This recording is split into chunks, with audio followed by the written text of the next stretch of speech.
Greetings. This is Legitimate Political Discourse, and today we're going to talk about the taser story on John Oliver last night. Yeah, because it's on YouTube now if you haven't seen it, or you could watch it on HBO Max at the moment. Essentially, he goes over tasers, how a lot of people, when they started, I was surprised to learn how recent they were. By the way, they're not even 50 years old. Yeah. Yeah, the first time I ever saw one was the movie Bloodsport. Oh. That was late 80s, I think. 88. Huh. Specifically how they were sold as sort of a non-violent alternative. There was this guy who said, oh, well, what was his exact wording? It was like, I can't think of anything more or less unpleasant than getting shocked with 50,000 watts or something like that. Yeah, it's the least violent alternative. Well, I can think of Oh yeah, it was the least violent one, not the most unpleasant one.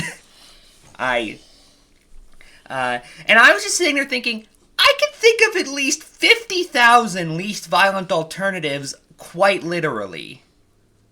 Yeah. Just kind of mathematically. Well, and then the part where he tased the 11-year-old girl in the back for shoplifting and running away. I mean, that's the thing. It's use of force. You're only supposed to use as much force as is being used against you. Yeah. You know, if somebody's running away, they don't pose a threat. You don't shoot them in the back. Yeah, at that point, what you're supposed to do, if I'm not mistaken, is just inform, or if you're a police officer, you are supposed to chase after them, but you aren't supposed to attack them. You're supposed to stop them from getting away. Those are different things entirely. Yeah. And then, of course, he talked about the excited delirium idea. Yeah, and that's just ridiculous. He was just so upset that his heart stopped beating. Had nothing to do with the 50,000 volts. That was a mere coincidence. It's like at the end of Revenge of the Sith. Remember where they say Padme died of a broken heart? Yeah. But what really got me about that is the fact it was so easily debunked. It literally came about from something that didn't happen. It was claimed this woman died in a way she just didn't, and a bunch of other people died in ways they didn't. And there are a lot of cases, and this is what I really want to talk about regarding criminology, where a lot of our understanding is just based on pseudoscience. So here's one that you might have heard. I think this is a little bit before my time. When people are lying, they look up and to the left, I think. And when they're telling the truth, they look up and to the right. And when they're shot by Lee Harvey Oswald, they go back and to the left. Uh-huh. There is no evidence of that, but people were convicted on that notion, even to this day in some cases.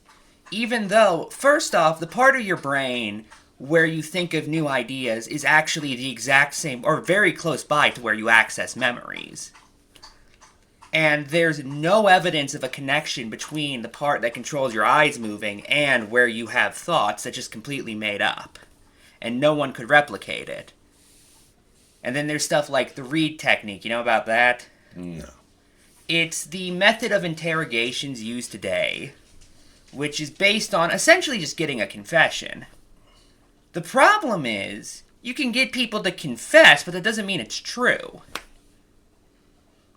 And you're supposed to do things like offer them two alternatives, both of which mean they're guilty, but one is easier to admit to. Which isn't actually investigating. Well, it's like, you throw a woman in a lake and she floats, she's a witch. If she drowns, it's cool. But if she floats, she's a witch, and then you gotta drown her anyway. You pull her out and you burn her, because you can't, I don't know how it works, but well, yeah. What you were supposed to do is if they didn't start floating, you were supposed to pull them out, for the record. Oh. It's a myth that they just let you sit there and drown the entire time. Well, that's disappointing. I just assumed. Okay. But there are tons of examples like this. Drug dogs are utter bullshit. They have something like a 44% success rate. I don't know. I can pull up the statistic on that. The reason being is because dogs can determine the smell of drugs if they're trained to. But you know what a dog's thinking about if you tell it, hey, I need you to bark at something? Treat. Yeah, it's going to bark at that thing because it's going to make you happy. Uh-huh. Dogs don't have, I guess, a sense of morality like we do. And speaking of... Never heard me say treat. Speaking of dogs, who's an immoral boy? Who's an immoral boy? You are. Yes, you are. Oh, goodness. That's our dog. He is... Come here. You know what? So don't let this guy sniff out drugs. You shouldn't be trusted to sniff out drugs. You shouldn't. No, you shouldn't. No, he knows to stay out of my drugs. He's been trained proper. Okay. And of course, if that's a little too formal for police, they can just say they smell marijuana. Which is about as accurate, truth be told. Mm-hmm. And you can find tons of this. DNA evidence is usually seen as like the gold standard. There was even an episode of Adam Ruins Everything about a decade ago, which said it was the perfect form of evidence. Truth is, that's just not the case, and they later had to admit that. DNA is good for telling if somebody was there, but it can also tell if a family member's there, and there have been cases like that. There was a case where the odds of the DNA, of somebody's DNA being a random match with another person was 1 in 10 billion. Turns out it was just the guy's cousin did it, and that's why their DNA was so similar. It was about 2013, I believe. There was another case where all of this DNA from the same woman was found in all these houses with someone who died, so there was a serial killer on the loose. It was a woman at a cotton swab factory and her DNA was on the cotton swabs because she was making them.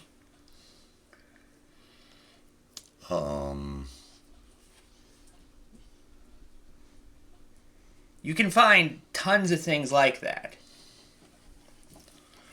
You know there's DNA in poo. I did not. Yeah. So don't shit on your boss's desk or they'll find you. There's no DNA in piss, though. No, you can piss all over everything. Fuck it. Although piss does show up in blacklights, fun fact. Ah, fun fact.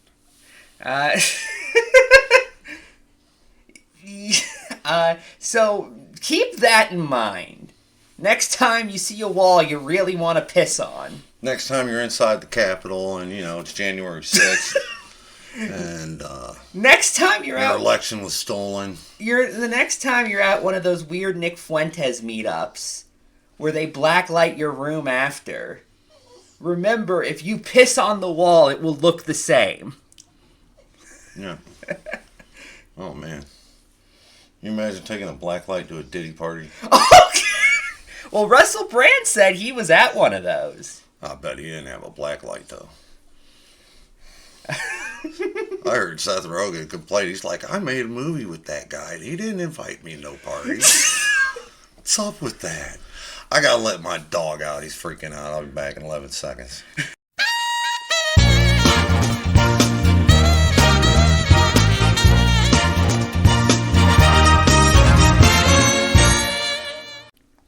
Okay, we're back, and I want to bitch about Trump, because fuck that fascist piece of fucking garbage. Oh, he wants a third term now. Now, I'd seen stuff about the third term project, and he'd made jokes about it during the campaign, but yesterday he told Kristen Welker, I'm not joking. And he's seriously considering third term, even though it's blatantly unconstitutional. He said, there's ways around that. So, what do you think? Third time's a charm? Well, in case you don't know our position, we aren't fond of Donald Trump, in case you haven't figured that out yet. Yeah. Here's what I want to know. Is he going to get a new running mate for his third term? I don't know. One of the fucked up scenarios is that J.D. Vance will run for president as Trump will be his vice president, and then he can just give it over to him for a third term, which is also unconstitutional, I think, in the 12th Amendment. The 22nd Amendment is why you can't run for his third term, but there's a 12th Amendment that says you can't be vice president after you've been president. Well, that's a bit of a problem, but they'll find a way around that too, I'm sure. Well, yeah, I mean, fucking laws are negotiable. Laws are for liberals. Well, it wasn't even a month into the administration. In fact, I don't even think it was a full fortnight in. It's only been 69 days or whatever. Well, 63 days? Well, I was going to say, No, 70 days. We're up to 70 now. Yay! Within the first couple of weeks, there are already attempts to make it so the 22nd Amendment only applied to consecutive terms, assuming the 2 terms were served non-consecutively. It was some dumb fucking legal loophole. Well, yeah, they got all kinds of... It's not a legal loophole. It's a bullshit way to explain things. A loophole means that there's actually a legality that allows them to do that. This shit is completely against the fucking law. Yeah, it's a poop hole, is what it is. It's genuine. It's where the shit comes out. It's genuinely just completely made up legal theory. It's like the unitary executive bullshit or the sovereign citizens bullshit. These movements have a lot of January 6th bullshit. Yeah, these movements have a lot of legal send it back nonsense. to the states. You ever notice that? They're completely wrong on law every time without fail? Yeah, but it's the judge's fault. Well, Marie Le Pen was just convicted in France not too long ago. Goddamn right. Yesterday. Got 4 years, but she's only got to serve 2. She got 2 suspended. And now she can't run for president of France in 2027. Nope. She can never hold office again because she's an embezzling pig cunt. Well, you see... Because she did what Trump's doing. And I immediately saw a bunch of people say, oh, well, this is only because she posed a threat to the establishment. Hence why they didn't arrest her or her Holocaust-denying father. Because her father's a Holocaust denier, right? I did not. I don't pay attention to... I got enough fucking chaos in my own damn country. Start worrying about fucking France. I try to keep an eye on other countries. Only French I know is all.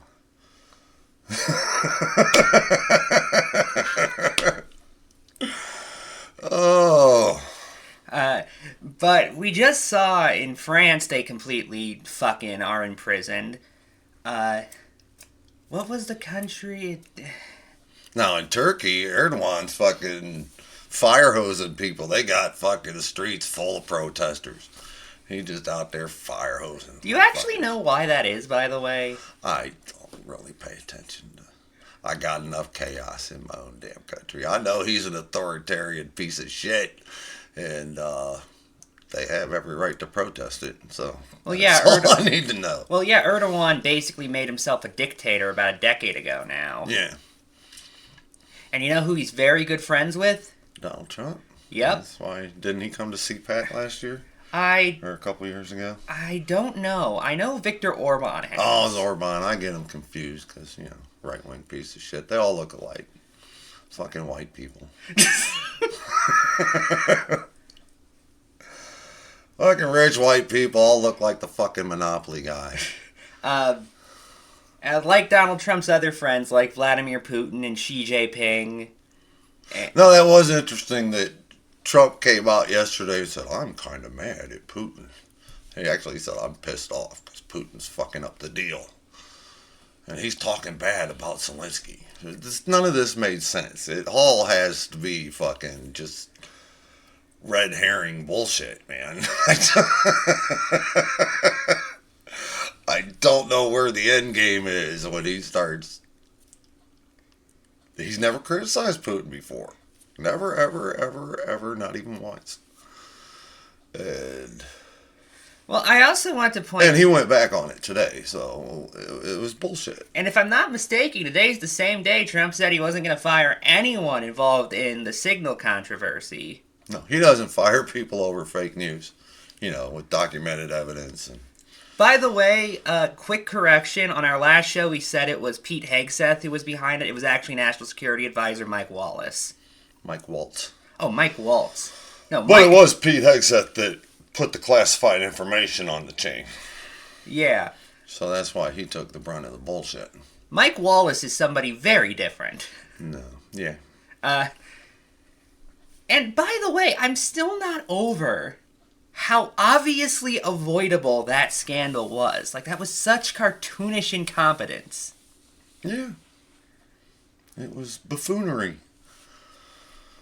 It was, malarkey.